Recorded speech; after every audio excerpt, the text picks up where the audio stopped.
Hello, it is the Teenage Cat Sticker, and I am here with you today to go over week 2 of our Minimize to Maximize 7-week reset. We've made it to week 2, everybody. Woo! And this week, our topic is clothing. So I just want to, for people that aren't aware of the reset, just talk a little bit about what it is. This reset is it's a series of challenges, and they're based on 2 books. One is this book called Seven, an experimental mutiny against excess by Jen Hatmaker. And the other book is Declutter Your Mind: How to Stop Worrying, Relieve Anxiety, and Eliminate Negative Thinking by S.J. Scott and Barry Davenport. And those are the 2 books we're using for this reset. The first book, Seven, is the main basis for the challenges that are in there. And the author took 7 months to do these challenges. So we're just taking 7 weeks for the same things. We're scaling it back a little bit. We'll take one area and simplify that area of our life for 1 week. So 7 days, 7 areas. It's all based on this number 7, which is a magical number. And you may be asking, well, why minimize, and what good is it to do something for 7 days? But we're really doing it to maximize your effectiveness, make room for spirit, note where you have resistances. It's sort of like maybe some shadow work you're doing as part of this. You're identifying areas where you're feeling resistance to something, or we'll get into that, how it relates to our topic for this week, clothing, in just a moment. But you're also going to be looking at your own values, reprioritizing your time, may humble yourself, increase your gratitude for what you have. And so this week, or last week, we did week 1, that was food, and we did 7 food items for 7 days. And I have listed out here some of my takeaways for the week. So for instance, I was hungry last week a lot of the time, and mainly because I was having this resistance around having convenience food items. So for instance, during the day, I'm working, I don't want to have to prepare something. I just want to grab something and go. And I would have to, most of my food items required a lot of preparation except for bananas. So I was like, man, this is BS. I am ready to quit. I had a lot of resistance to that. I didn't quit. I stuck with my 7 items. I ate a lot of bananas, which was my convenience food item that I could grab and go. But I did manage. I did cook the rice. I cooked sweet potatoes. I cooked the spinach. I ate some raw spinach, and I mainly cooked spinach. I made it different ways. I found a lot of different food combinations and ended up being able to get through the week. But that brought attention then to my lifestyle. Is my lifestyle too busy that I can't even bother to prep food? And so then that leads to unhealthy food habits. I do feel like I had some detox off of caffeine and off of sugar. And at the first few days, I had like a headache and some cravings, really bad cravings for sugar and junk food type stuff. Those subsided as the week went on, but I felt exhausted, fatigued the whole week. Today, you can see I'm a little peppy because I had my caffeine today. Last night, it was like 10 o'clock at night. I was like, can we just call this done? It's the end of the week. It's the end of the week. Can we just go ahead? Can I have a snack? Can I have some chips and salsa? So I ended up at 10 o'clock last night having some chips and salsa. And then I may have had a little bit of allergic reaction to, I'm thinking maybe the corn chips, because tomatoes was one of my items. It wasn't the salsa. I have had tomatoes all week with no problem. But when I ate the corn chips, I did seem to have inflammation in some of my joints, and I feel like maybe that could be related to corn. So that food challenge could also bring up, give you a little chance to detox, and then you find when you add food items back that you have a reaction. So you might want to go slowly adding things back so you can identify any areas where you have an allergy. Um, anyway, also the willpower I think was important. That at the beginning of the challenge, I really had felt like I had really low willpower compared to how I used to be, where I could just go without any food. I had really strong willpower and going on diets when I was younger and everything. But I hadn't been on one in a while. And um, so I had a lot of willpower resistance. But finding that willpower and forcing myself to have that willpower, it made me feel powerful inside, that I can do anything I set my mind to. And so increasing that level of willpower internally, I think that was a positive outcome. So I'm curious to hear about your outcomes, and I hope that you'll be able to share what your outcomes were with food and what your takeaways were. Now, week 2, this week we're doing 7 clothing items for 7 days. And you may be like, well, why? What does that have to do with anything? Um, but I want you to ask yourself these questions. How much money have you spent on the clothes that you currently have in your possession? Think about all the clothes you have in your closet, all the clothes you have in your drawers, or wherever you put your clothes. Do you have a lot of clothes you don't even wear anymore? What's the percentage of your wardrobe that you actually wear, that you actually like on yourself? And how often do you feel pressure to buy new clothes for work or an event or what have you? And then do you only wear that item a few times, or you buy something, you don't like it, you don't end up returning it? How much stuff do you give away that you don't wear anymore? Do you do that every year and then just buy new things? And then how many pairs of shoes do you have? Um, oh, and I meant to save this picture that I found on Facebook.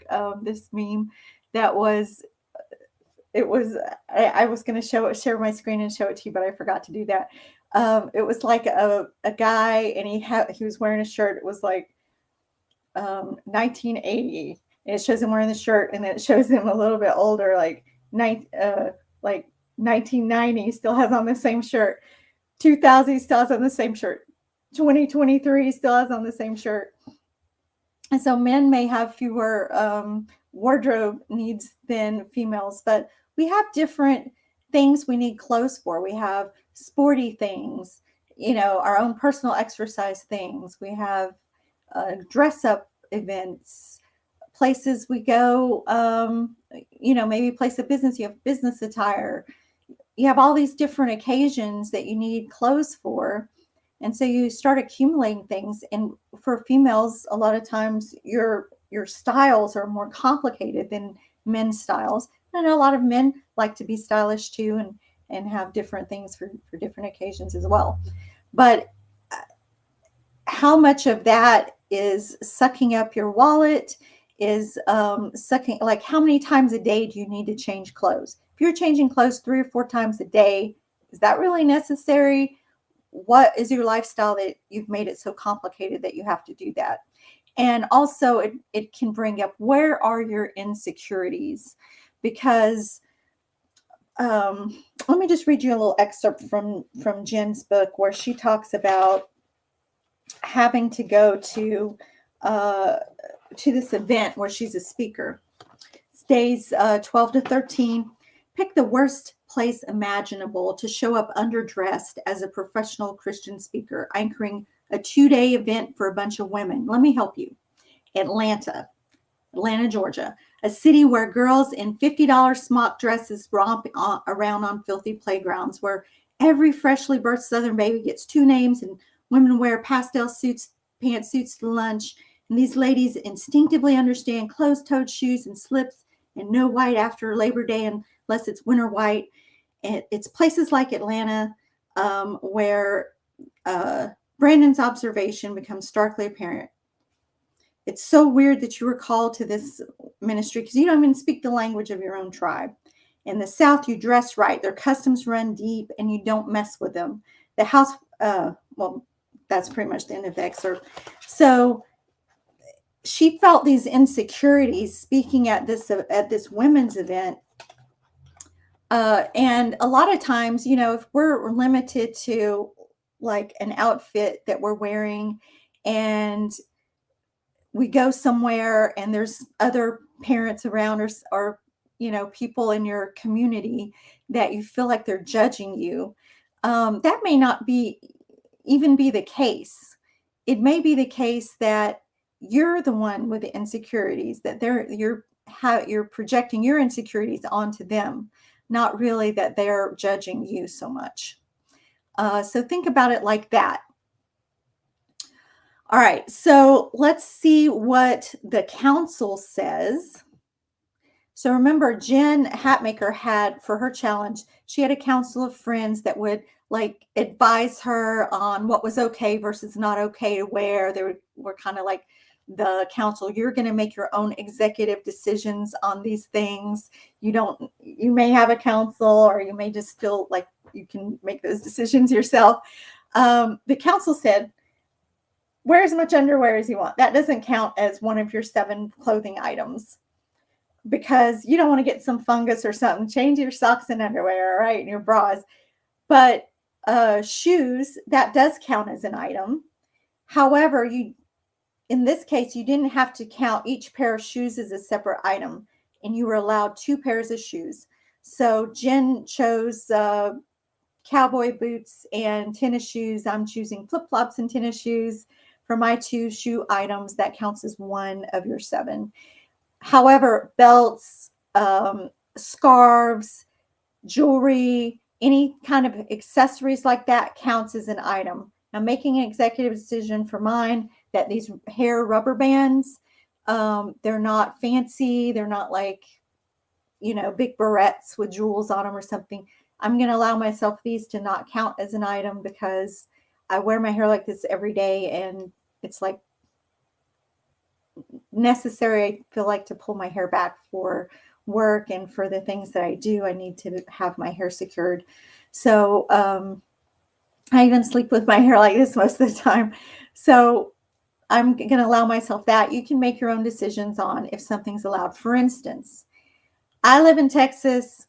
Cold here is pretty warm compared to like Chicago, Minnesota, New York, somewhere like that. I know most of the northern U.S. could be in deep snow during January, February timeframe. So if you need a bunch of outerwear to stay safe, please don't feel like you have to count that as an item. For if you live in a warm climate, Florida, Texas, I would go with like what Jen did. Jen's in Texas, Austin, Texas, and she also counted outerwear as an item. So like, she didn't pick a jacket, and she was really cold because the temperature went down. I picked like my little hoodie, so at least I have something.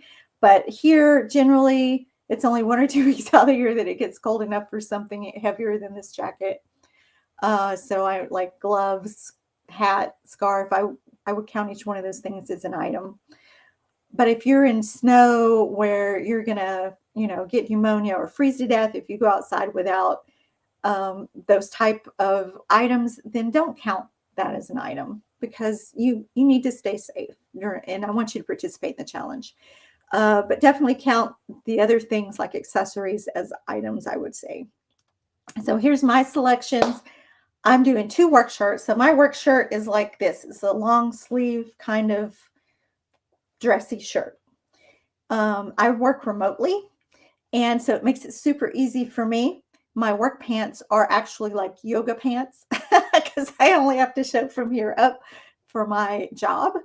And so those are multi-purpose pants, really. They're work pants, but I also wear them to like the kids' events and stuff. I don't have to change pants to go somewhere. It's real simple for me. So I did 2 work shirts, 2 work pants, 1 sleep shirt, which is basically just a t-shirt, 1 hoodie jacket, that's this one, tennis shoes, and flip-flops. And so for each of these, you have to pick a specific work shirt. Like I can't just say 2 of any work shirts I have in my closet. It's 2 specific work shirts and 2 specific work pants. So I can just put all this stuff in one pile on my dresser, and this is what I'm wearing this week. Jen chose jeans, 3 t-shirts, a capri pant, a dress shirt, cowboy boots and tennis shoes, noticed she didn't choose any outerwear and she was very sorry. So, and then let me just talk a little bit about her council selections, because remember, you can customize this however you want, making it as meaningful as you want. And the council did some variations. So Jenny and Shauna from her council are also sticking to 7 clothing items, but they're adding 7 accessories, each from a different country. Each day they'll pray for the country that produced the hat, scarf, earrings, necklace, or bracelet they are wearing. Molly and Trina are putting each item they don in a separate part of their closet to determine what percentage they actually wear, suspecting their closets are full of clothes that cost real cash but never get worn.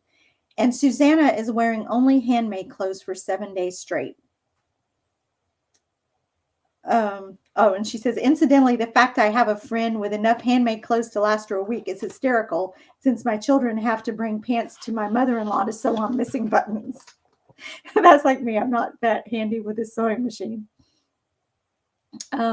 So those are some ideas for selections. And I also want to read this excerpt from page 88, which I thought was interesting, where she talks about, do we really need more clothes? And this is just to bring to your attention to how many clothes do you have that when you get tired of wearing them, if they go out of style or for whatever reason, you just give them away and buy new clothes.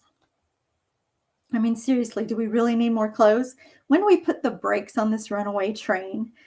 When I consider our resources, buying more clothes to add to the 327 I already own is positively stupid. That's just gross. My closet could easily clothe 10 women with plenty of margin. Frankly, having 30 items sounds downright gluttonous to me as I sit here in the same outfit I've worn 3 days straight. So it's just to say, can you simplify? Can you simplify? All right. And then I also want to talk a little bit about her takeaways from this. And of course, I'm interested in your takeaways as you go through this process. And I'll give you my takeaways at the end too. Jen's takeaways were, first, wearing 7 clothes was way easier than I expected. I think it'll be easier. The side note, I think it'll be easier than the 7 food items. In my self-important mind, everyone would notice my repetitions and whisper about my wardrobe. People would obsess about my attire. You know what I discovered? Others aren't thinking about me nearly as much as I thought they were. Blending seamlessly into my environment, I brought up my clothing situation 100% more often than it was observed by anyone. So that's where I was talking about earlier, like insecurities. You're probably thinking about it way more than other people. And ever since the COVID lockdown, where we were more homebodies and started simplifying more things like that, I have found my insecurities a lot less than they used to be. Whereas, a long time ago, I used to like dress up to go to Walmart or the grocery store or something like that, because I don't know, I felt like people would judge me if I didn't. And now I don't. And I don't care. I don't care. I'm not going to go just really change clothes and dress up to go somewhere. All right. So also I wanted to introduce this book, Declutter Your Mind. So how I have this is in 4 parts, and each part is going to correspond to a different week of this. And this week, we're not starting with one of the 4 parts of this book, but I just want to kind of point out some things from the introduction. Next week, we'll be going over part 4. If you get Declutter Your Mind, we're going to be going over part 4 in Declutter Your Mind. And that's going to go along with month 3 of the 7 book. But this week we're in month 2 of the 7 book and the introduction for Declutter Your Mind. So in the introduction this week, the authors talk about how our thoughts determine our outcomes, and how we let the thoughts control us instead of us controlling our thoughts. They also talk about how negative thoughts most often are corresponding with either the past or the future. And because we're not in that present moment, if we're missing out on we're missing out on the lessons and the life experiences that we're having right now because we're focused on past and future. And that inner dialogue can be really hard to shut off. So, this book is supposed to show us some techniques where we can take back control of that kind of monkey mind and those thoughts just running wild, that cause us anxiety, and help us to be more grounded in our experience, help us to be more mindful, and have more of that control over our thought and mindset. So I look forward to delving into that more next week. When we in part 4 is going to be declutter your surroundings of this book, and so we'll see how decluttering your physical surroundings can lead to declutter in your mind. So I look forward to talking to you about that. And remember to post in the group about your experience with clothing. I want to know what kind of clothes that you're selecting, and what kind of resistance you're having to that, or what kind of takeaways you get from that. Let me bring up Thursday is going to be our crafting circle. It's 4th Thursday. Can't believe we're already through the month of January almost. We're going to be making a couple of crafts to do with Imbolc. Imbolc is February 1st and 2nd. And so what we want to do is make some crafts ahead of time to celebrate Imbolc. And these are going to be practical crafts. So one of them is going to be fire starters that you can use to start your bonfires and so forth. Imbolc really focuses on hearth and home. So that's one thing that we're doing. And I will post the list of supplies you need. They're going to be very simple supplies for that. And gosh, I can't remember the other one offhand. Let me see if I have it here on my calendar of what the second one is. Oh yeah, I was going to have you make a home blessing spray as well. That's very simple ingredients as well for a home blessing spray that you can use to start off the year. And a good time at Imbolc, that's one of the activities that's a good Imbolc activity to do, is going around doing home clearings and home blessings. And you can use a spray to do that, that will make homemade. So I'll post those as a separate post in the group. And I look forward to talking to you next week. Love you all, everyone. Bye.